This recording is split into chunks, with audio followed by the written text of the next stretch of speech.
Enkuyanja y'abahagizi n'eshikira kya Rubindi okwerebera nagabo muzano gw'empaka za Nkore Cup ahagati ya timu ya district ya Mbarara esingire district isingiro omuzano guhuyira hagore mwa harusha twasingiraho isingiro 1-0 twasigaze mpira ebiri twasigaze mpira gwa Rwampara awe bena no mpira gwa timu chine timu ene za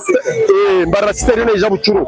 ompira gwa okutwariza mugwa gutari mbi yaberisho nungi abana bona bazana jo mpira konka obuzibu butukufuna omutournament safe tuyino obuzibu gwa officiation ba referee mpira